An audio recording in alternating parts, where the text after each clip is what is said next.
See, Mr. Speaker, in the military, something that continues to fail means that it is broken. And when something is broken, it must be fixed. Our fellow citizens understand that the path we are on is broken, and they also understand it is time to fix it. Therefore, we must focus on structural reforms to our legislative and appropriations process. Over the course of my first year in office, I've been asked numerous times why we refuse to compromise and why can't we just get something done.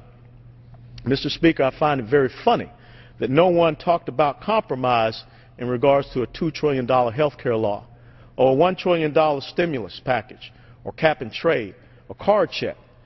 But my answer is simple. The House of Representatives has tried to work with the Senate and President Obama, yet they refuse to listen to the will of the people.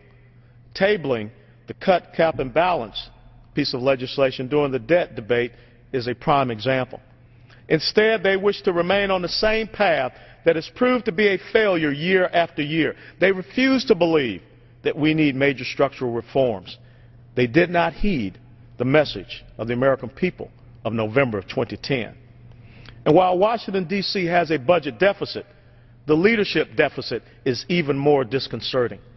Mr. Speaker, leaders take responsibility, and rarely do they take credit.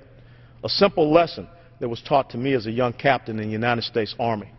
A strong American leader would not take the misfortunes facing the American people and leverage it for political gain. And the facts speak for themselves. Since January of 2009, more than 2 million Americans are unemployed. Close to 26 million are underemployed. National unemployment has been at or above 9% for 28 straight months, at or above 8% for 34 straight months. And it is double that in the black community. Average gas prices have gone from $1.83 to over $3.45. The federal debt has gone from $10.6 trillion to over $15 trillion, with 3 straight years of trillion-dollar-plus deficits, and the debt per person, Mr. Speaker, has gone from $34,000 to $48,000. Food stamp recipients are up by 41%. Americans in poverty up 16%, with an increase of 6.4 million Americans. The misery index is up 65%, and nearly 48.5% of Americans are on some form of government aid. Home values are down 11%, and health insurance premiums are up 23%, from $3,354 to over $4,000. United States global competitiveness is down from 1st to 5th in the world.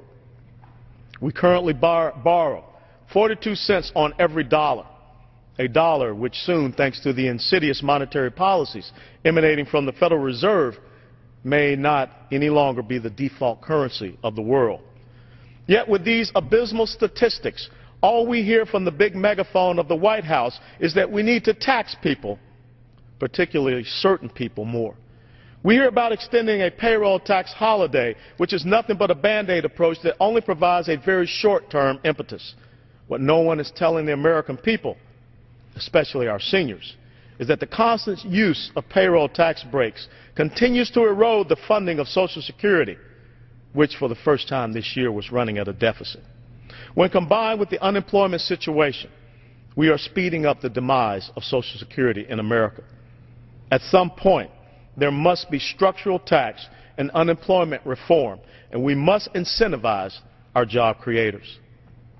America is suffering, Mr. Speaker, from crony capitalism, in which the government is picking the winners and the losers in the free market, using our hard-earned taxpayer dollars. We have an Obama administration which believes it is the preeminent venture capitalist in our nation, and episodes such as Solyndra and MF Global should cause us all grave concern. See, Mr. Speaker, American exceptionalism is not constrained by class or caste. There are income levels in our country, but sound economic, tax, and regulatory policies enable our citizens to transit those levels, because America is about equal opportunity and not equal achievement, where liberal progressives believe that they are the arbiters of fairness. There is no leadership emanating from the White House. Instead, we have policy by election cycle sound bites, where the purpose is just to get reelected. Too many politicians are now focused on manipulative and deceitful rhetoric and not developing visionary pro-growth economic policies for America. The obvious goal, it seems to me, Mr. Speaker, is to create more victims in America, an America of dependency, not individual independence. So therefore, our nation is truly at a crossroads. There is an ever-widening ideological chasm of what we are going to become as a nation. Shall America continue as a constitutional republic led by men and women of courage, conviction, and character? Or shall America become a bureaucratic nanny state ruled by manipulative deceivers seeking their own political gain? Is America truly that shining city that sits upon a hill, Mr. Speaker, or will that light be forever extinguished? The choice lies before the American people. And I hope that they will choose wisely, because our children and our grandchildren are watching, as well as our enemies abroad. But, Mr. Speaker, for America, I say this: fear not, for the guardians of America's honor shall ensure that the greatest days for this constitutional republic lie ahead. Thank you, Mr. Speaker, and I yield back.